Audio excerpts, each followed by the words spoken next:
Halo teman-teman semua, balik lagi bersama Story 3M dalam kelanjutan alur cerita manhwa yang berjudul Penyihir Jarak Dekat Terkuat.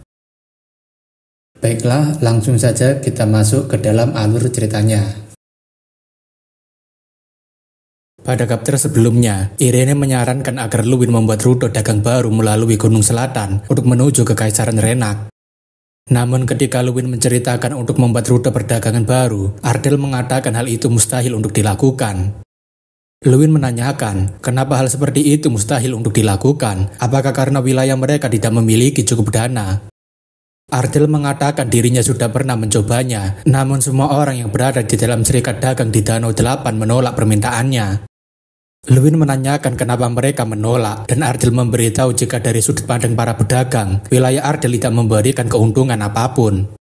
Begin mengatakan Tuan Ardell sudah tahu jika ini adalah kesempatan yang bagus, namun mereka tidak bisa memaksakan kehendak mereka. Luwin mengatakan jika wilayah Ardell sudah banyak berubah, dan meskipun wilayah mereka kecil, tapi mereka tetap harus melangkah maju.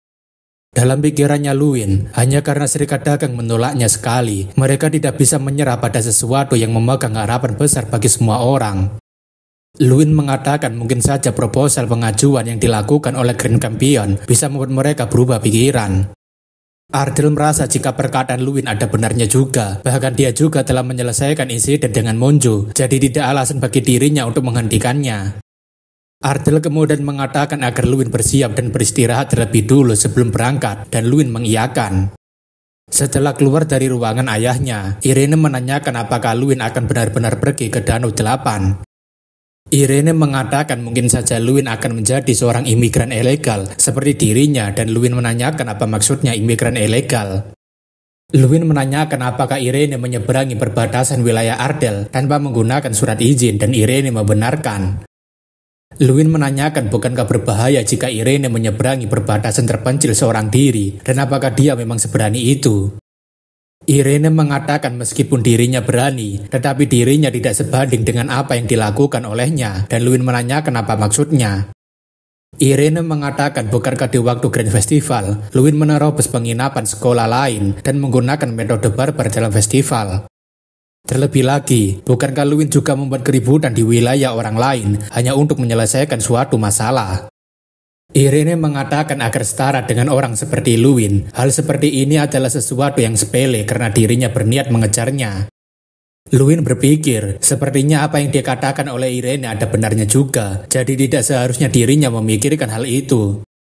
Luwin mengatakan dirinya berencana pergi lebih jauh, dan Irene mengatakan kalau begitu dirinya akan mengikutinya karena kebetulan dirinya juga sudah menjadi seorang imigran ilegal.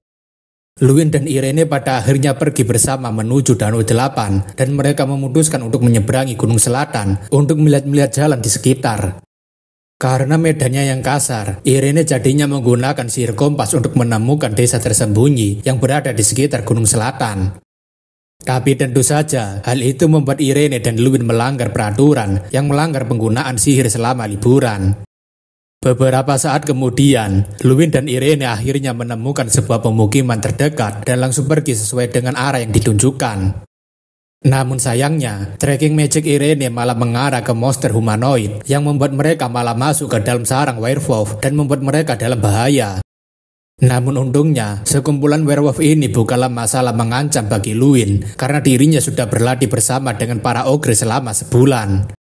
Terlebih lagi, Luwin sudah mengetahui bahwa werewolf sangat tergantung pada ketua mereka sehingga dirinya hanya perlu menghabisi pemimpinnya dan membuat werewolf lainnya kabur. Selain itu, Luwin juga mendapatkan sebuah quest di mana Luwin harus mencari seseorang yang mungkin saja menyukai Surai dari kepala suku werewolf. Setelah mengalahkan werewolf, Irene menggunakan tracking magic untuk menuju ke tempat tujuan mereka. Beruntungnya, jalan yang diambil oleh Irene dan Luwin tidak menemukan adanya monster seperti tadi, dan perjalanan mereka berjalan lancar. Beberapa saat kemudian, Luwin dan Irene akhirnya telah sampai di Danau 8, tempat di mana serikat dagang bermarkas. Danau 8 sendiri adalah sebuah negara yang besar, di mana 8 besar danau bertemu dan menghubungkannya dengan laut, serta merupakan sebuah negara netral di bawah kendali kekaisaran. Daripada memiliki seorang raja, Danau 8 diwakili oleh 8 serikat dagang yang memerintah negara dengan gelar sebagai perwakilan gabungan. Sebagai negara dagang, Danau 8 mendominasi perdagangan benua dan bahkan dirumorkan juga mereka menangani para bajak laut jika hal itu menguntungkan bagi mereka, serta tempat ini sangat menjunjung tinggi uang. Irene menanyakan sekarang Luwin akan pergi kemana, dan Luwin mengatakan mereka akan pergi menuju Aula Emas. Sebagai tambahan, Aula Emas adalah mansion besar yang dibangun di Danau 8, di mana 8 perwakilan melakukan rapat setiap hari ketika jam makan siang. Namun sebelum Luwin bisa masuk ke dalam Aula Emas, seorang penjaga menanyakan apakah mereka sudah membuat janji dengan 8 perwakilan. Luwin mengatakan dirinya tidak memiliki janji dengan mereka, tapi apakah penjaga bisa menyampaikan pesannya, dan penjaga mengatakan dia harus mengirim surat formal terlebih dulu. Luwin mengatakan agar penjaga memberitahu 8 perwakilan jika Luwin Ardell yang merupakan juara Grand Festival telah datang. Jika penjaga tidak percaya, maka dirinya juga sudah membawakan Irene Prius yang merupakan salah satu penyihir generasi selanjutnya untuk membuktikan dirinya. Penjaga itu tentunya terkejut karena dirinya tidak pernah menduga jika seseorang yang berada di depannya ini adalah pemenang Grand Festival tahun ini. Penjaga itu mengatakan dirinya tidak pernah melihat wajah pemenang itu, jadi dirinya meminta maaf dan akan segera melaporkannya. Setelah masuk ke dalam Aula Emas, kita ditunjukkan pemandangan yang sesuai dengan namanya, di mana banyak sekali ornamen dan juga patung yang terbuat dari emas. Irene mengatakan sepertinya nama Aula Emas memang diberikan sesuai dengan apa yang ada di dalamnya, dan Luwin setuju dengan hal itu. Penjaga kemudian mengatakan jika Tuan Luwin dan Nona Irene sudah diperbolehkan untuk masuk karena 8 perwakilan sudah menunggu mereka. Luwin berpikir jika dirinya tidak boleh terlalu mengintimidasi karena dirinya datang kemari untuk melakukan transaksi yang adil dan bukan sebuah permintaan. Luwin kemudian masuk sambil memperkenalkan dirinya sebagai Luwin Ardell, seorang penyihir generasi selanjutnya yang memenangkan kompetisi Grand Festival. Benar saja, di dalam sana sudah terdapat 8 orang yang sudah menunggu kedatangan Luwin, meskipun mereka belum menunjukkan namanya.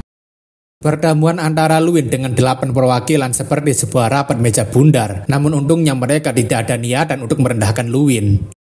Seseorang mengatakan dirinya sudah pernah melihat Luwin ketika dirinya berada di Altain, tapi ada juga yang cukup terkesan karena Luwin tiba-tiba muncul sebagai seorang pemenang.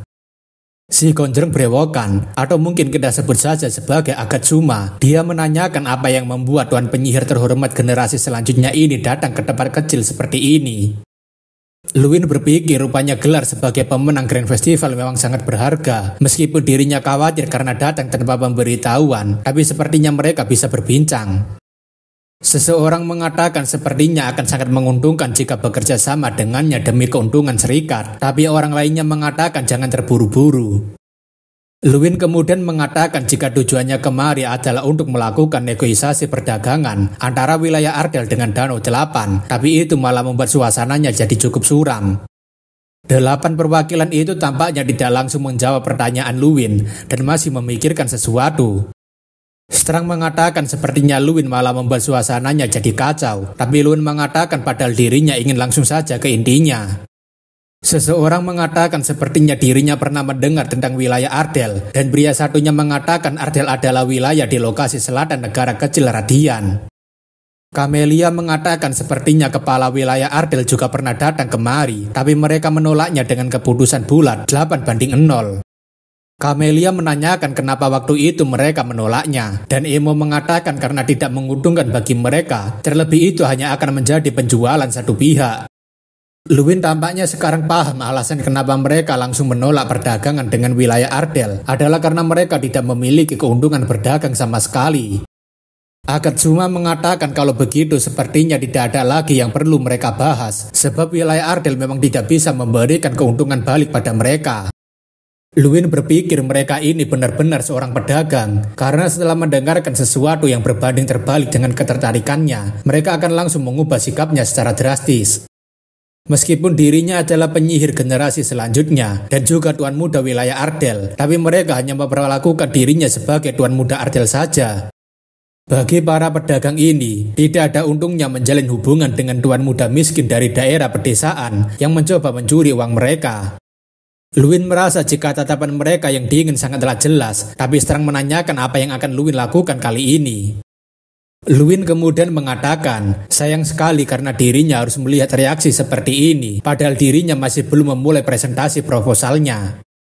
Sambil mengeluarkan 30.000 emas, Luwin mengatakan jika dirinya memiliki modal sebesar ini, dan seharusnya itu sudah cukup untuk membuka mata mereka.